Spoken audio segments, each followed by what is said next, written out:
తాకట్లో ఉన్న మీ బంగారాన్ని విడిపించి ఆ రోజు ఆన్లైన్ రేటుకి కొంటాం. Sharma gold company. నమస్తే, మీరు చూస్తున్న సుమన్ టీవీ. నేను మీ కీర్తి. నాతో పాటు భారతీ శంకరపీఠ వ్యవస్థాపకులు బ్రహ్మశ్రీ తిరుపతి మూర్తి అవధాని గారు ఉన్నారు. నమస్తే గురుగారు.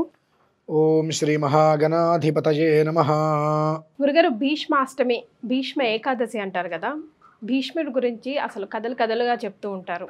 చాలా స్ఫూర్తిదాయకం ఆయన జీవితం మానవాళికి అంటూ ఉంటారు కదా. సో ఈ సందర్భంగా ఆ విషయాలన్నీ ఒకసారి గుర్తు చేసుకుందాం. జగత్ప్రభుం దేవదేవమనంతం పురుషోత్తమం స్తువన్నామ సహస్రేణ పురుషः సతతో స్థితః తమేవ చార్చయన్ నిత్యం భక్త్యా పురుషమవ్యయం ధ్యాయన్ స్తుతం నమస్యం జయజమానస్తమేవ చ. ఇది భీష్మ ఉవాచ అని చెప్పి విష్ణు సహస్రనామంలో దీనికి శ్రీ భీష్మ ఉవాచ జగత్ప్రభుం దేవదేవమనంతం పురుషోత్తమం స్తువన్నామ సహస్రేణ పురుష సతతోత్థిత అని చెప్పి భీష్ముడి వారే చెప్పినటువంటి శ్లోకం. మీరు భీష్మాష్టమి భీష్మ ఏకాదశి అన్నారు. వాస్తవానికి దీన్ని భీష్మ పంచమం అంటారమ్మా. అష్టమి, నవమి, దశమి, ఏకాదశి, ద్వాదశి. ద్వాదశి అనేటువంటిది దగ్ధయోగం. ఈ 5 కూడా భీష్మ పంచకం కింద వస్తాయి. ఈ 5 రోజులు కూడా మనం సాధ్యమైనంత వరకు భీష్ముడు వారి యొక్క చరిత్ర గురించి మనం ఎంత వింటామో అంత యోగం మనకు ఆపాదిస్తుంది. ఎందువల్ల అంటేమ్మా, యావత్ భారతంలో అంటే భారతం మొత్తంలో కూడా మీసాలు కూడా పూర్తిగా రాకముందే మహావీరుడు అనేటువంటి పేరు తెచ్చుకొని చక్కటి యవ్వనంలో ఉండంగా స్త్రీని నేను ముట్టుకోనని చెప్పి భీష్మ ప్రతిజ్ఞ చేసినటువంటి వ్యక్తి ఆయనమ్మా. అంటే తండ్రి కోసం, అంటే దీంట్లో మూలార్థంగా మనం ఏమనుకోవాలంటే భీష్ముల వారి యొక్క అనుగ్రహం మన మీద ఉంటే మనకు కూడా స్వచ్ఛంద మరణం అనేటువంటిది సంప్రాప్తమవుతుంది.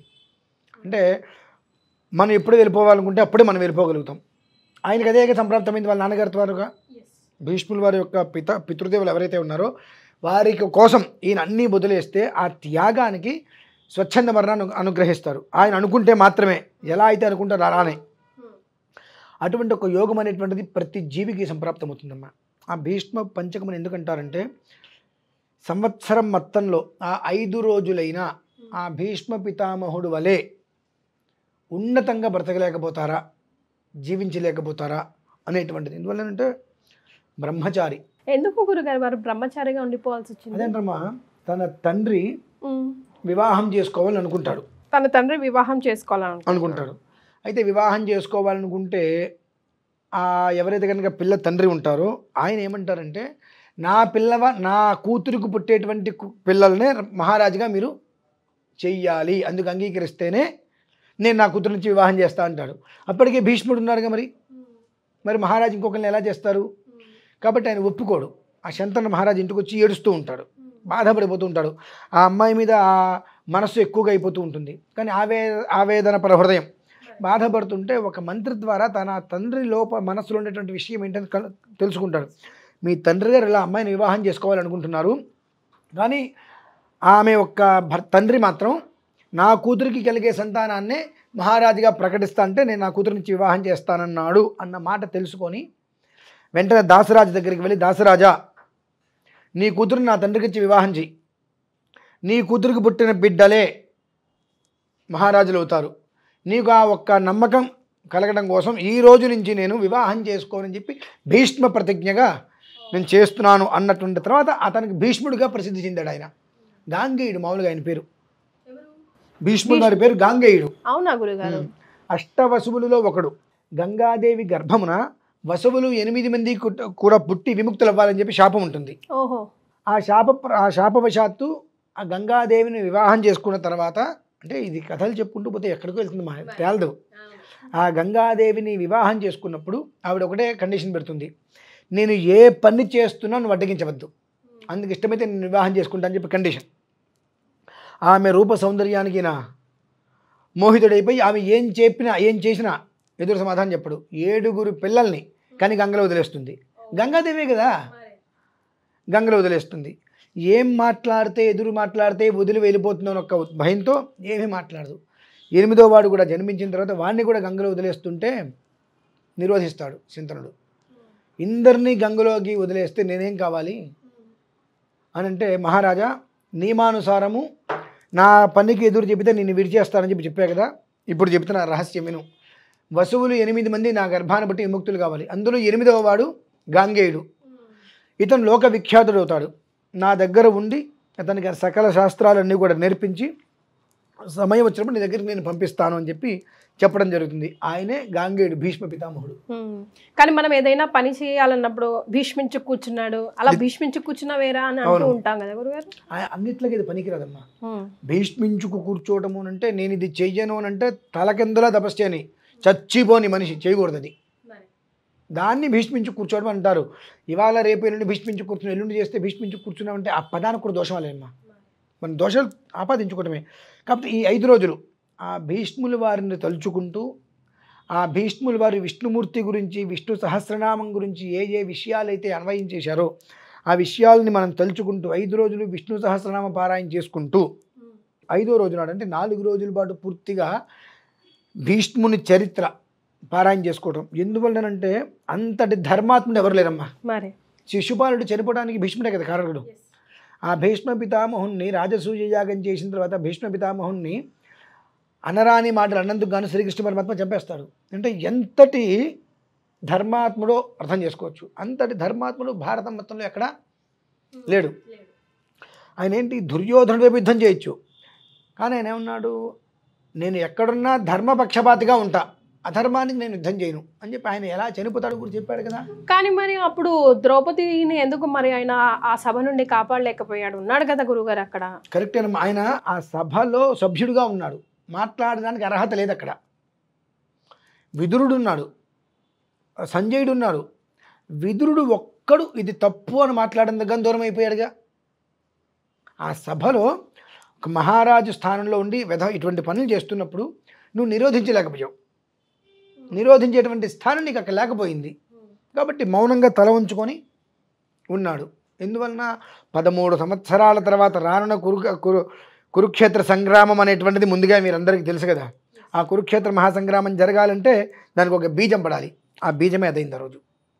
అంటే ప్రతి ఒక్కటి కూడా అమ్మ మనం ఇది ఏమిటి అదేమిటి అని వెతుక్కుంటూ వెళ్తే ప్రతి దానికి ఒక తీరి దొరుకుతుంది. కురుక్షేత్ర సంగ్రామం ఎందుకు జరిగింది, భీష్మ పితామహుడికి శాపం ఎందుకు వచ్చింది, ఎవరి వల్ల, శిఖండి వల్ల చనిపోవాలని చెప్పి, ఇవన్నీ ప్రతిదీ మనం చూసుకోవాలమ్మా.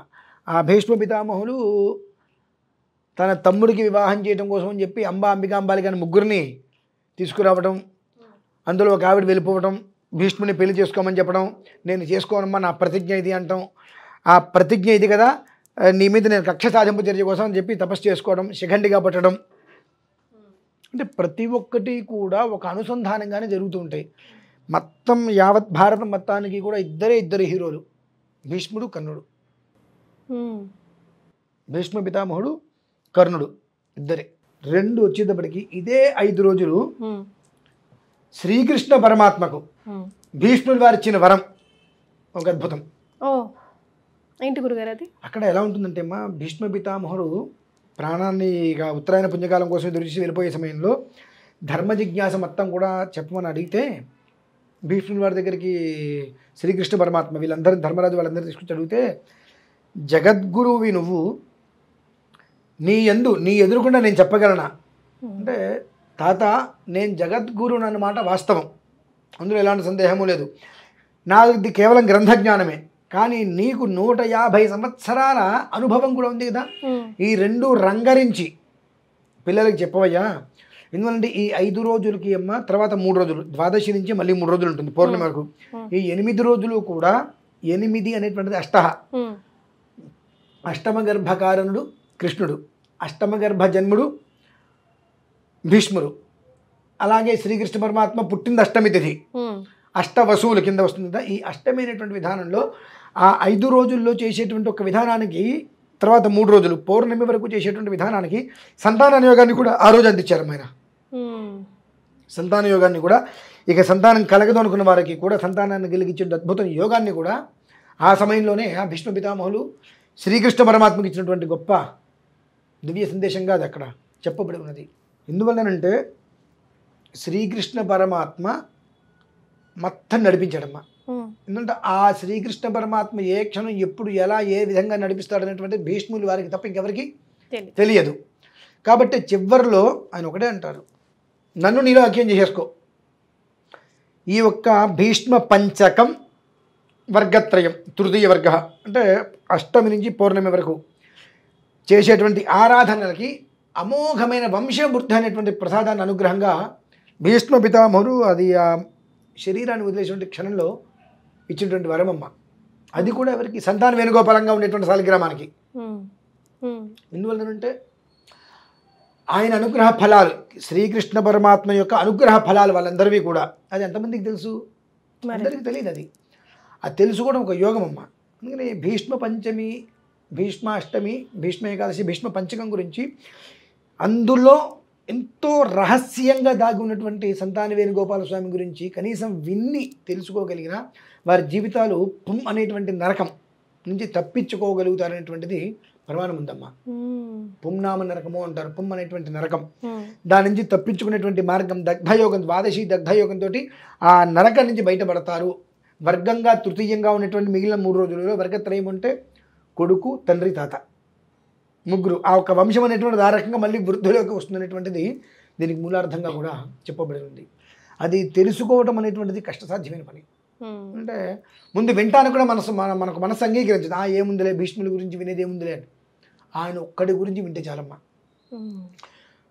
మీసాలు పూర్తిగా రాకముందు చక్కటి వయస్సులో ఉన్నటువంటి వ్యక్తి స్త్రీని ముట్టుకోకుండా నేను ఉంటాను, వివాహం చేసుకోను అని చెప్పి ఎన్ని ప్రలోభాలకు గురి చేసినా ఆయన ఇలా ఉన్నాడని భీష్మ ప్రతిజ్ఞమ్మ. కాబట్టి ఆయన నోటి నుంచి వచ్చిన మాట యథార్థం అవ్వవలసిందే. ఈ 5 రోజులు సంతాన వేణుగోపాల స్వామికి సంబంధించిన విషయాన్ని ఆరాధన చేసిన వాళ్ళకి సంతానం కలగవలసినదే. అది అటువంటి దాన్ని భీష్మ ప్రతిజ్ఞ అని అంటారు. అయిన దానికి కందాన్ని భీష్మ ప్రతిజ్ఞ అంటానికి కూడా వీల్లేదమ్మా. అది పరిస్థితి. సో విన్నారు కదా. సో మనకి జనరల్గా అయితే భీష్మాష్టమి, భీష్మ ఏకాదశి గురించే తెలుసు, కానీ అది కాదు అసలు విషయం తెలియజేశారు గురుగారు. ధన్యవాదాలు.